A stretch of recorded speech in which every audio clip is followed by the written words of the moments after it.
Welcome to Radar, Safran's podcast that takes you behind the scenes of aerospace and defense.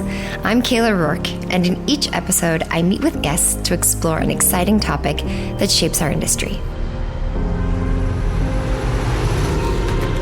Ladies and gentlemen, this is your captain, and I'd like to welcome you aboard Flight Safran Radar.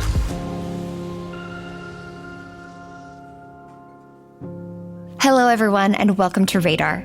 In this latest episode, we went to Le Bourget, where we met with several Safran employees. They're all here for the 2025 Paris Air Show and took the time to answer questions from their fellow colleagues' children. So I won't be asking the questions today. Flora, Inès, Soulaymane, Noémie, Abdourahmane, and Marcellin will. Between 6 and 12 years old, they're from France, Morocco, and the United States. They all have parents working at various Safran companies. As you'll see, our young reporters are incredibly curious. Energy, biodiversity, life in flight, they've got plenty of questions. All right, get ready to stretch your legs. This show is huge. We are on a mission to track down specific answers to questions far and wide. Let's kick things off with one from 9-year-old Marcellin.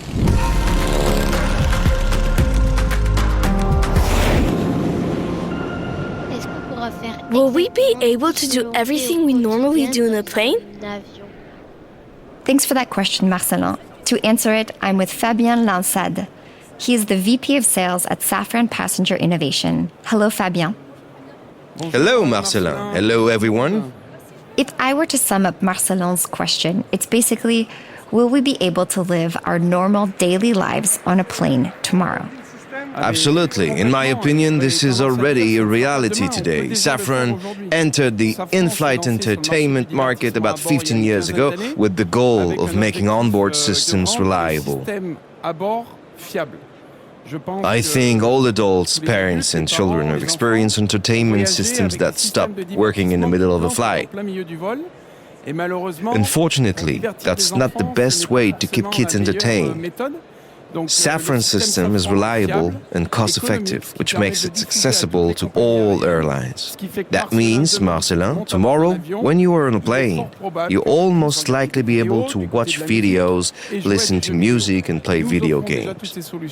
We already offer all these solutions. Today, kids not only have video games, movies, and music, which I say are the most important digital options, but there's also onboard Wi-Fi, even if, as parents like to remind us, it's good to not be connected all the time. So, Marcellin, if you feel like watching the latest Alvin and the Chipmunks on YouTube, chances are you'll be able to, thanks to Safran's entertainment and connectivity solutions.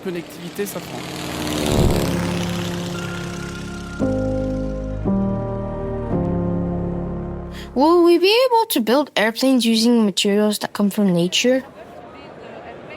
That's an interesting question, Abdourahmane. Let's ask Eric Dalbiès, Safran EVP Strategy and Chief Technology Officer, who has joined me. Hello, Eric. Oh, Abdourahmane, this is a tricky question. This reminds me that at the very beginning of the story of aviation, this was actually the way to build airplanes, because we made use of what? Of wood for these aircraft. So after a while, we have to move from wooden construction to metallic construction, because the aircraft became bigger and bigger, more powerful, and the material stemming directly from the nature was not that much able to sustain the loads, the mechanical loads of the aircraft. Anyway, when you move from wood to metal or metallic construction, you could also consider that the metals are taken out of the soil, out of the nature. But that's for it. This rings also a bell for me, not just in terms of materials stemming from the nature, but from how the nature has inspired the engineers to build structures, making the most of what we can observe in the nature. A very good example for this is what we call the honeycomb. Maybe you are familiar with this. The honeycomb structure is observed with bees, for instance. That's their house, more or less, that is made that way. And why? Because in the honeycomb structure with hexagons, you are in a position to make the minimal use of material for the maximum stiffness and robustness of the structure you build. So that's a way to be inspired by the nature. Not just taking the material from the nature, but be inspired by the way the nature has constructed some structures, for instance. And finally, this rings also a bell for me about not just taking materials from the nature, but thinking about how to recycle material. To close the loop. If I take materials from the soil or from the nature, how can I make the maximum use of it? This is extremely beneficial for the environment. This is a way to be really respectful of the environment, but it's also a very efficient manner, if you can reuse material already used, to limit the pressure on the environment, because simply you don't need to extract as much material from the soil as you would have to do if you had not recycled this material. So that's also a way to be respectful versus the nature. Thank you, Eric. Don't go too far. We'll be back with a second question for you in just a few minutes.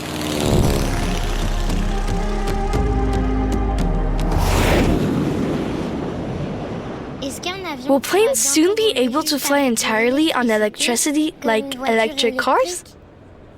Thanks for that question, Noémie. Here to answer it is Marie Fage, VP of Strategy, Marketing and Sales at Safran Electrical and Power. Hello, Marie. Hello. Can we draw parallels between the development of electrical cars and electric aircraft? Yes, Noémie, there are already aircraft entirely powered by an electric motor. They're small, two-seater aircraft. For now, they're still prototypes and not yet on the market, but our ingenious electric motor powers those planes. Currently, the batteries only allow about 1 hour of flight time from the starting point. It's enough to take off, fly a short route, and land again. But technology is advancing fast, and soon these planes will be able to fly farther and farther. More importantly, they are used for pilot training. Commercial aircraft pilots spend a lot of time in simulators. And then when they start flying real planes, they train on these small aircraft first, allowing them to become familiar with electric propulsion. In the future, on big planes like the ones you'd take from Paris to Toulouse, there'll be more and more electrical systems on board.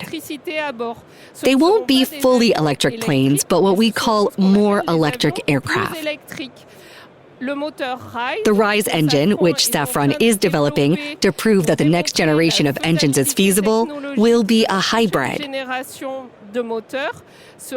That means the electric system will assist the engine's operation, and the engine will also be able to generate more electrical power for the aircraft, allowing to continuously increase electrical functions on board.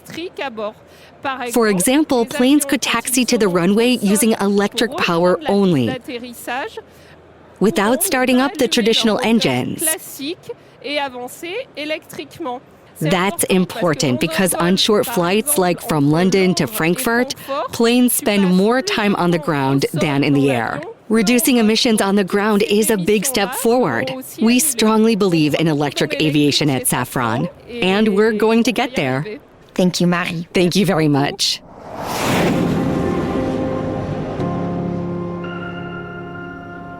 Will planes ever be able to take off like helicopters without a runway? That's a great question from Inès. Our next guest, Eric Centurier, VP Technology at Safran Helicopter Engines, is here to answer. Hello, Eric. Hello? Planes that can take off and land vertically, possible or not? Yes, Inès, good question. Today, helicopters are the only aircraft that have the ability to take off vertically. When there's enough room to take off, you have a plane, and you use the plane's forward speed to gently take advantage of the lift from the air and take off. What's important to understand, Inès, is that compared to a classic plane, a helicopter needs a lot more power to lift off the ground.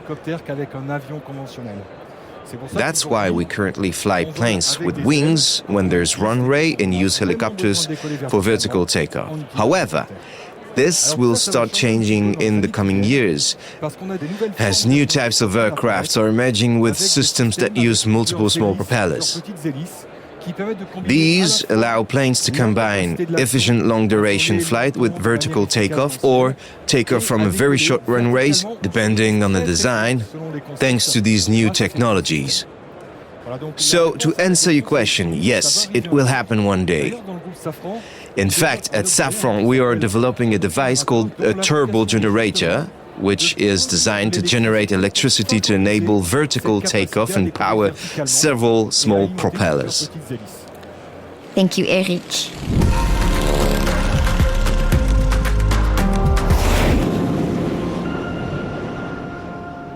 Will airplanes in the future be able to recharge themselves using sunlight?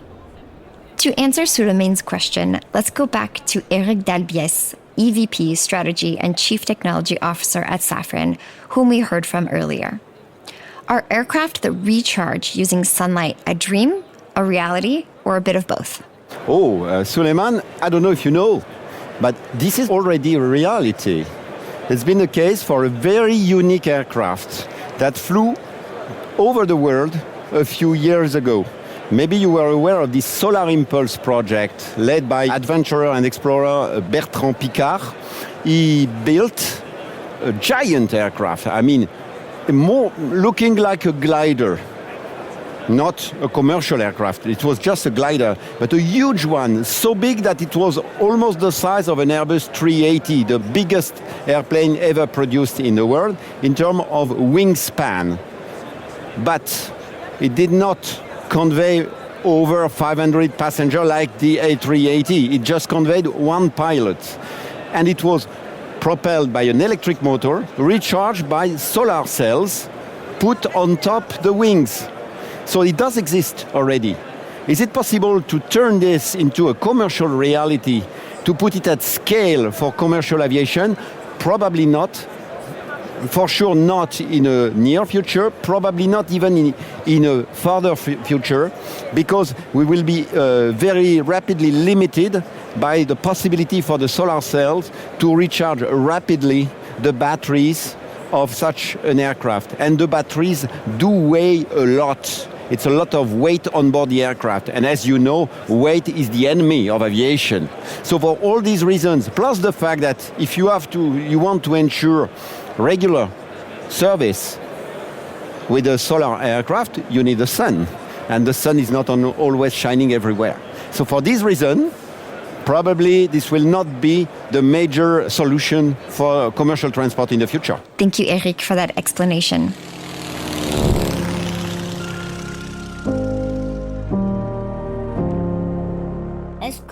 Will the planes of the future be quieter?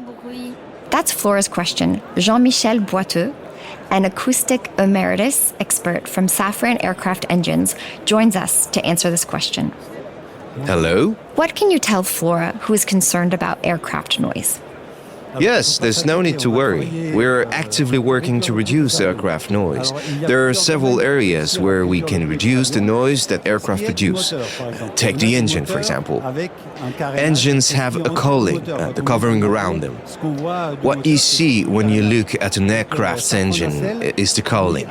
Safran nacelle has installed honeycomb structures inside the cowling to reduce noise, and Safran Aircraft Engines is working on the next generation rise propulsion systems, which will include new propellers designed to optimize aerodynamics and reduce the noise they make.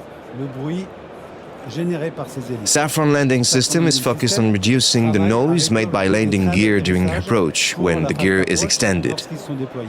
So the engine is the main source of noise? Yes, especially during takeoff. So to reduce noise at takeoff, we mainly focus on reducing engine noise and optimize the aircraft's flight path. We focus on performance to reduce engine noise. In general, the more efficient the engine is, the less noise it produces. We also work on the design of every part, especially propellers. Here, for example, we have a rise engine with carefully crafted blades. we are putting a lot of effort into designing these propellers. We run tests to make sure our calculations are accurate and heading in the right direction. And then, during approach, the aircraft makes a lot of noise, mainly from the landing gear. In fact, Safran landing gear system is working on reducing the noise from the landing gear because when the plane is landing, the gear is extended, and we need to reduce the noise from this tremendous system sitting right at the front of the aircraft. That's the goal, and we're working toward it while also balancing things like emissions. We could make planes quieter, but that might lead to more pollution. So it's all about finding the right balance between performance, fuel consumption, and noise. Thank you, Jean-Michel.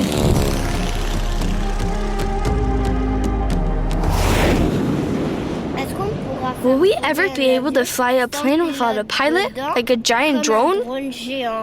Shems Shkiwa, R&T Director for the Avionics Division at Safran Electronics and Defense, joins us to answer this question from Flora. Hello. Hello? Flora's question is simple. When will we see autonomous aircraft? Autonomous aircraft already exist. We call them drones. I think the real question is, will we have a large aircraft with no pilot on board? Technically, yes, this already exists. We are capable of it and are seeing experiments with autonomous flight. The next challenge is, will routine operations involve many unnamed aircraft? One of the biggest challenges and where human intelligence really matters is reassuring passengers that despite having not pilot on board, everything will be safe. And that's not an easy feat. The real question is, what are we actually looking for in an aircraft without a pilot? In my opinion, it's not certain that commercial planes will ever fly completely without pilots. Because when you're responsible for the lives of passengers on board, or even people on the ground, it becomes extremely difficult for the entire industry to say, with all the technology we've built in, we're certain we've accounted for every possible and expected scenario and that it will work perfectly every time. So while this kind of technology might make sense for cargo aircraft or military jets, what we're likely to see in commercial aviation are systems designed to assist pilots, systems that help them make better decisions and lighten their workload during the critical phases of flight. In the world of civil aviation, we often refer to this as flight assistance. It will bring real added value in terms of safety, and it will also help reduce operational costs. Sorry to say, Flora, I don't think you'll be boarding a fully autonomous passenger plane anytime soon.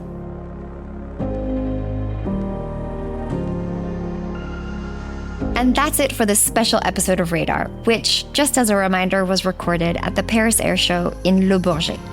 Thanks to Marie Fage, Fabien Linsade, Jean-Michel Boiteux, Shems Shkiwa, Eric Centurier, and Eric Dalbies for being the radars guiding our interviewers today. And a big thank you to Marcellin, Abdourahmane, Noémie, Inès, Soulaymane, and Flora for their fascinating questions. See you next time.